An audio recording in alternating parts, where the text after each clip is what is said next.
최고 속도 약 400km/h, 1580마력, 제로백 2.4초.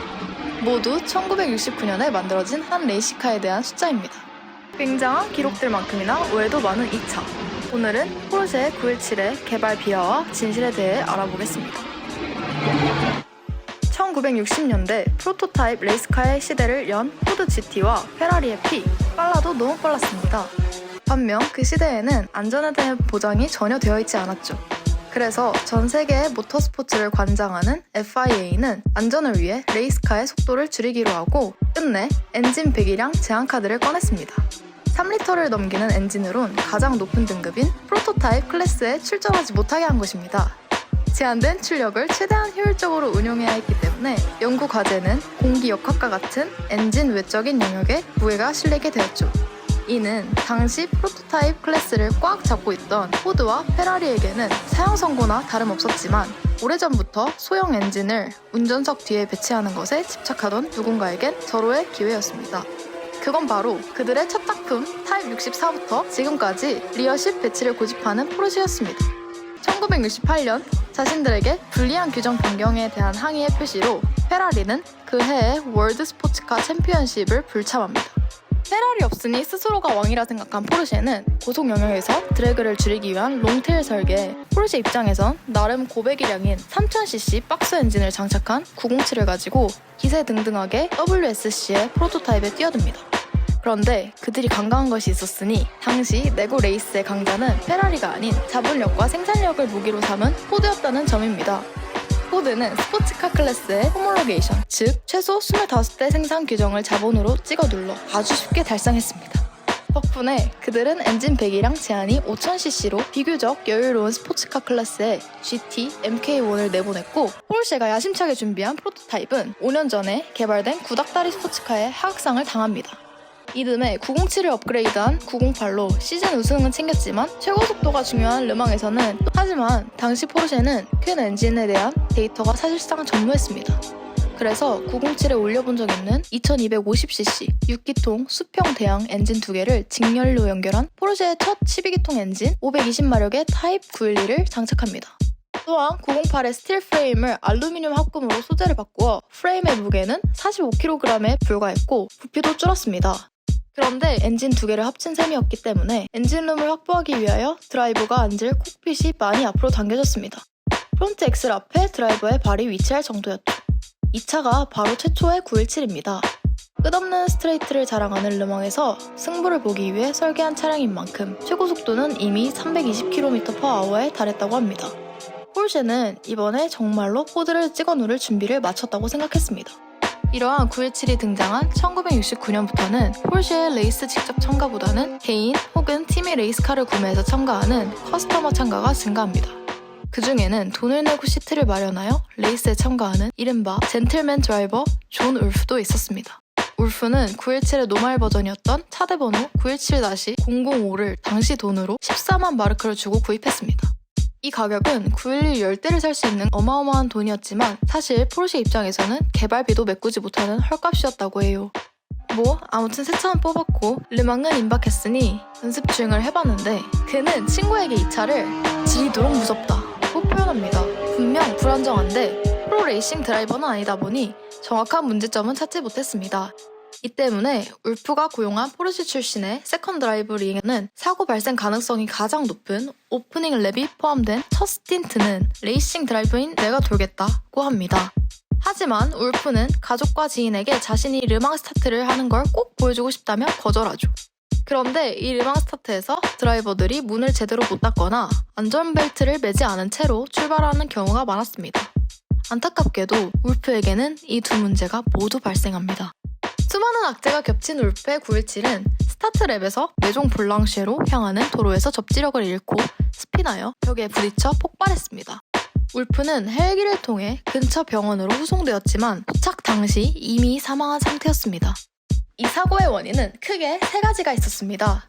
첫 번째는 르망 스타트. 오랜 전통으로 이어져 온 이 스타트 방식은 이전부터 많은 문제를 일으켰기에 퇴출당합니다. 두 번째로는 아마추어인 존 울프가 조종성이 극히 나쁜 차를 연습할 시간이 얼마 없었다는 데에 있었을 테고요. 마지막 원인은 917 개발 시작 시점부터 1969년 르망까지 지금의 관점에서 보면 대단히 소홀했던 중요한 무언가였습니다. 바로 테스트죠. 917은 만들 시간이 얼마 없었습니다.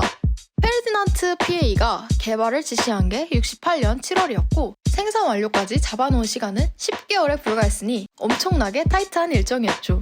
물론 시즌제 스포츠 리그의 이는 당연한 일이고 당시는 지금과 달리 CFD는커녕 윈드 터널조차 보편화되지 않았고 개별 제조사들이 전문적인 시험장을 마련하지 않았으니 테스트가 부족한 건 어찌 보면 당연한 일이었습니다. 또한 폴쉐는 잘 만들어진 셰시를 조금 디벨롭해서 엔진만 바꾸는 격이라고 생각했기에 이 시간은 충분하다고 느꼈을 겁니다. 그리고 FIA의 인증을 받기 직전에야 폴쉐의 브라이언 레드맨이 테스트 드라이브를 했는데 그는 단 한마디로 이 차를 정리했습니다. 도저히 속도를 낼 수 없을 정도로 불안하다라고요. 이 불안함은 1969년 시즌 내내 917을 따라다녔고 포스트 시즌에 이를 해결하기 위한 두 차례의 테스트가 진행됩니다. 먼저 오스트라이치링, 즉 지금의 레드불링에서 열린 테스트는 1969년 시즌 스펙의 917의 문제점을 찾기 위함이었습니다.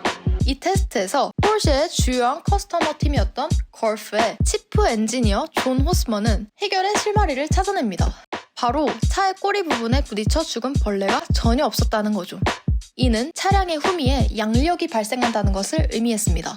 즉시 이 부분을 보완하는 작업에 들어갔고 수정된 917을 타본 레드맨은 이제서야 레이스카가 됐군 이라는 한마디를 남깁니다.